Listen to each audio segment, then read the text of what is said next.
Happy D-Day, my friend. I'm Pat Sloan, and it is Donut Day. D for donut. Like the big D, right? And we don't mean Dallas. We mean donut. So here we go. Here we go.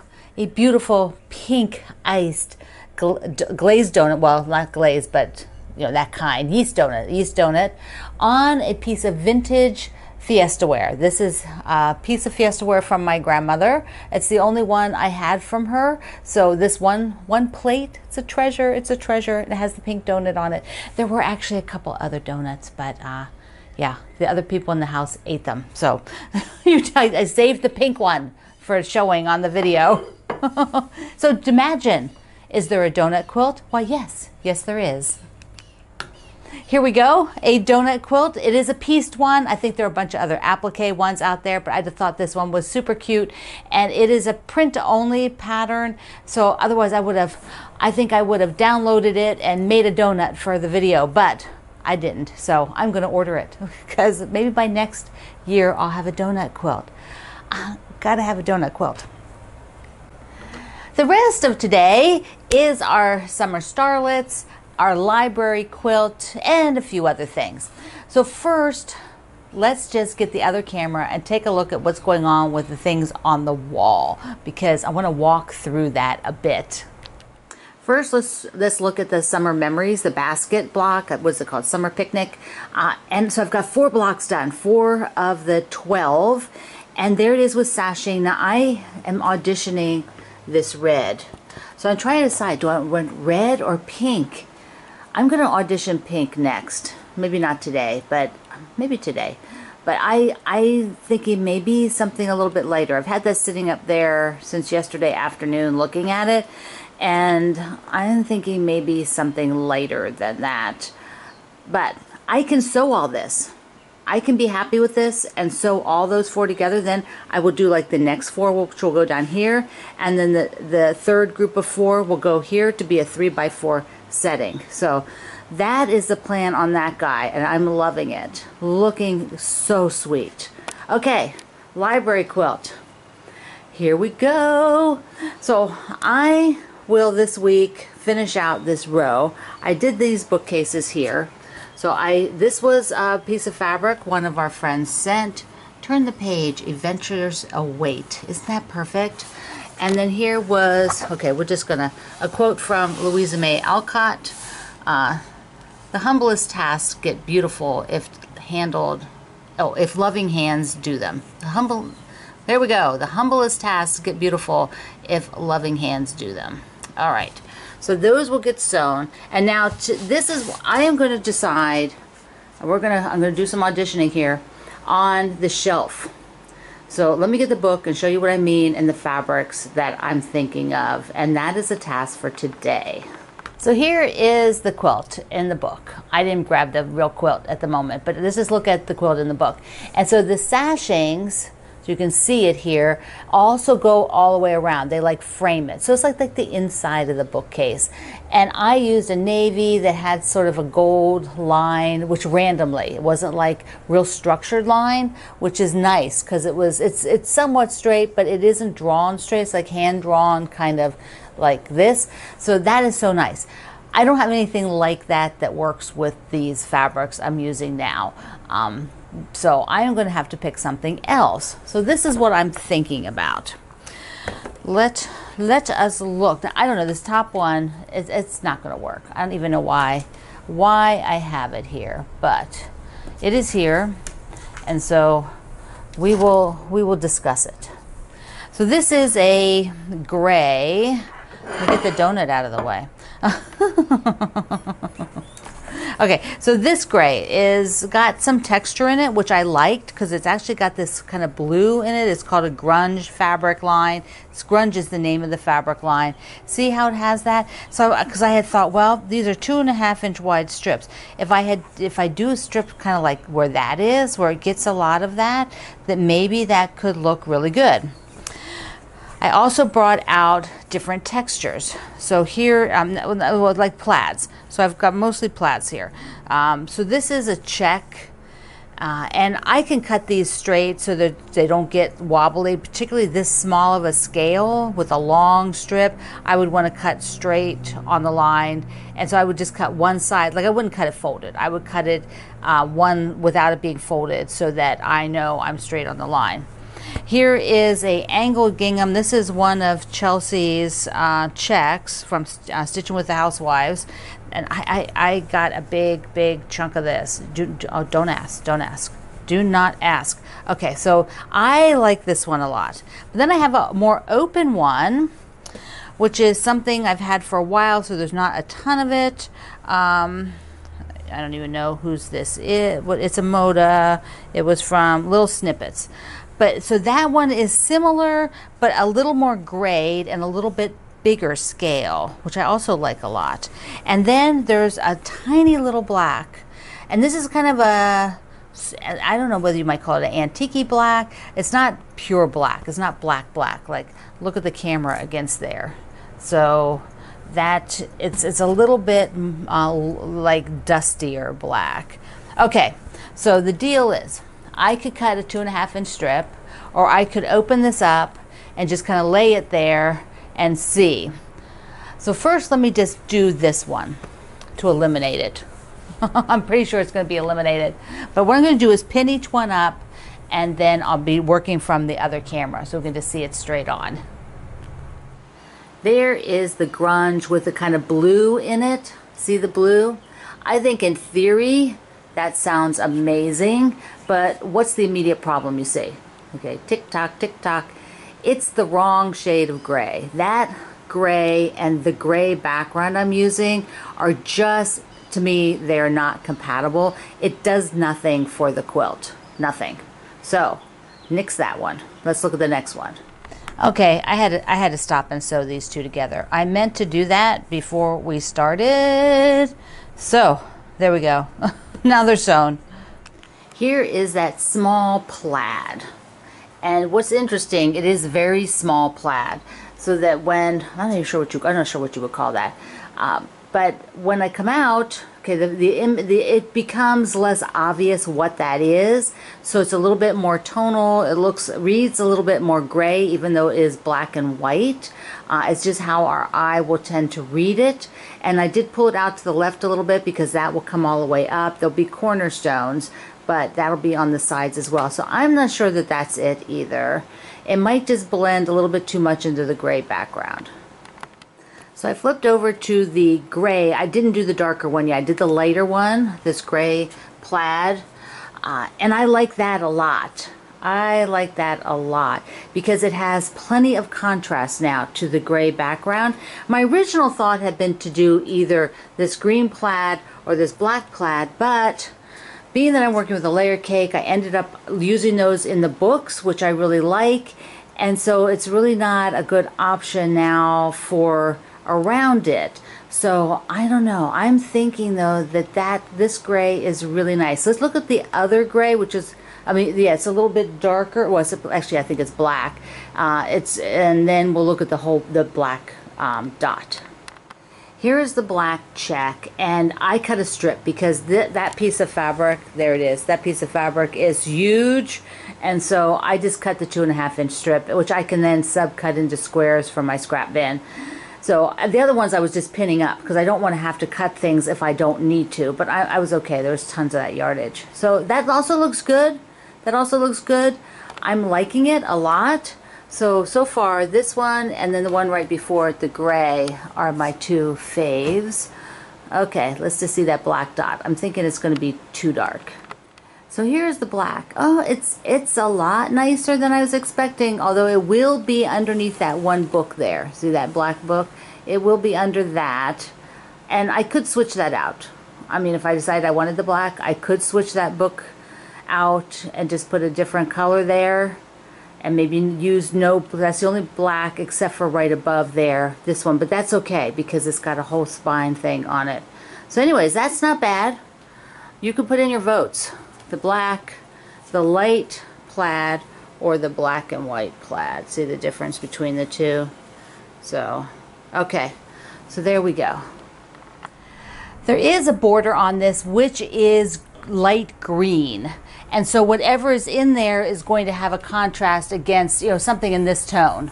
I forget which print it is now, but it will be out here on the other side of that black will be a light green. And so in some ways I'm also thinking that's why one of these will be better, because the black is just so dark, whereas on the original it had a dark border on it too. See, so dark border, dark inner. So that seemed to flow a little bit better. Okay, that is what we're doing on there. That is what we're doing on there. All right, now I want to show you that lazy summer fabric. I had to go make another block, so let me just take down, maybe I'll take down the baskets there, and I'll put those up and show you again before we go to the summer sparkler. Okay, I put some pink up there. What do you think? That's a really pale pink. That's the one I showed you yesterday. I'm going to show you here again in a minute, but I put it up there just to see how it looks. So I took the pale pink I showed you and I did a block. I just had to do a block. Of course, I did not do it with the pear fabric, which the other 3 sample blocks are with that fabric. But I love it. It feels lighter, and that's what I was kind of going for. So this is what I think I will do. It's like I need to like fish or cut bait. So I am going to do this one. But I left the other 3 up there. So I think those might go, they'll just go in the parts bin. They'll just go in the parts bin. But this is it. This is what I'm going to go with. And I'm happy with that. Okay.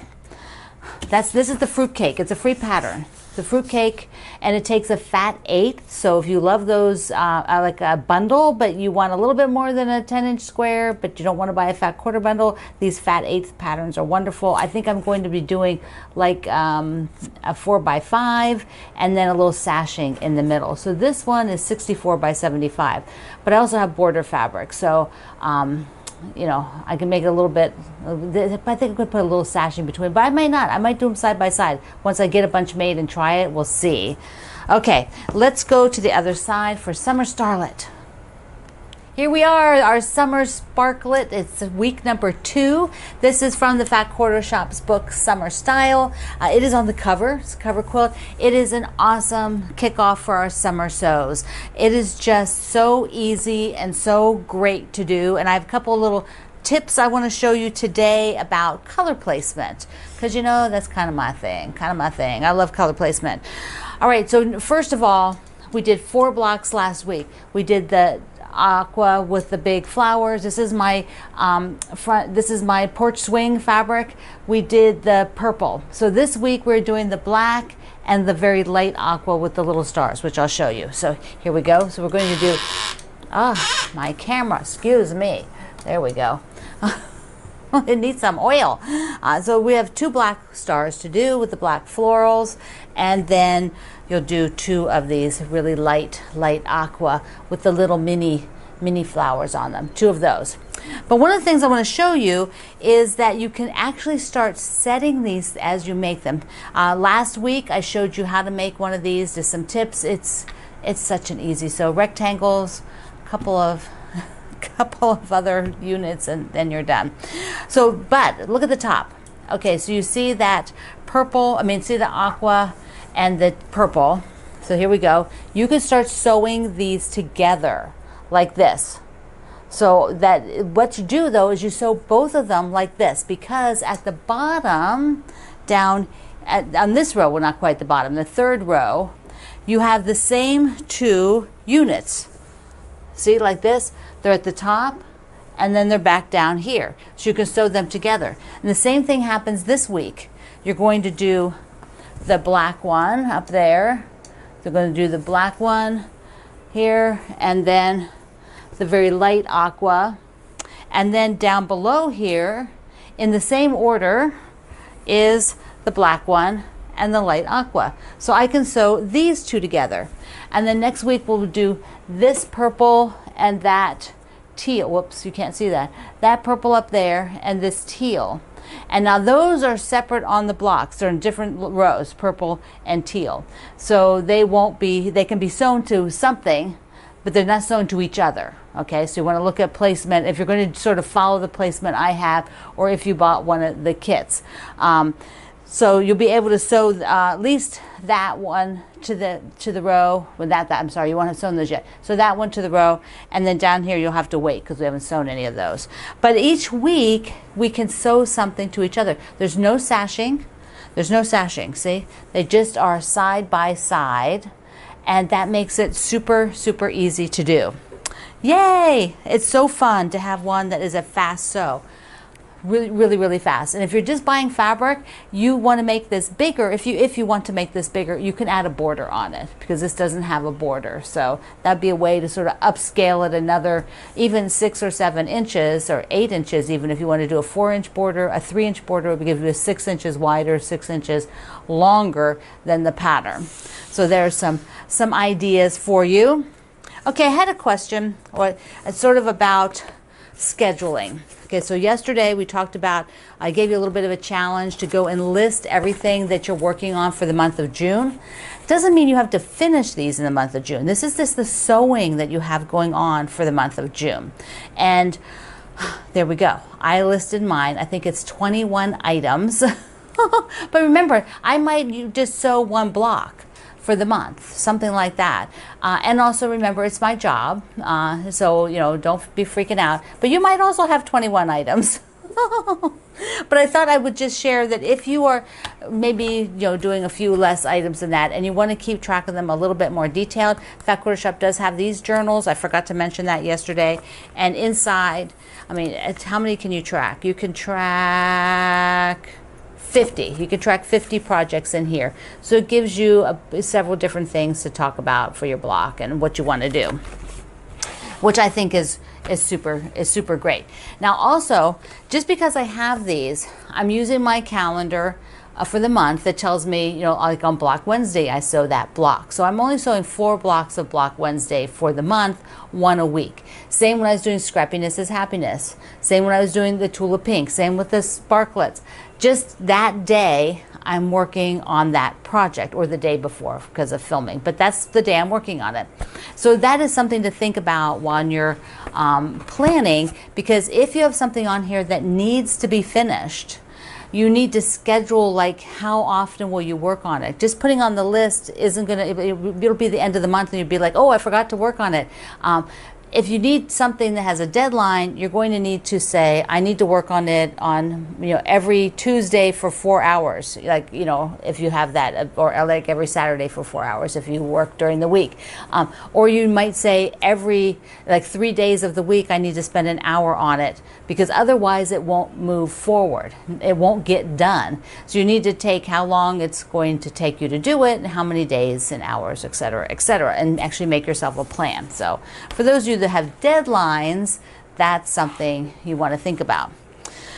Now I want to show you a little bit of thread stuff, because I had somebody ask me, Cindy, she says, can you use the floss, the Orifil floss, on wool?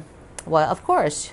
If floss is 6 strands, so I just thought I would just show you their threads, and then some thread kits, of course, because we're here and it's fun. They're my kits, and another one that I thought is really pretty. But first, let me just walk you through what I have here. There is an 80 weight spool, which I don't have, which is thin. 80 is thin.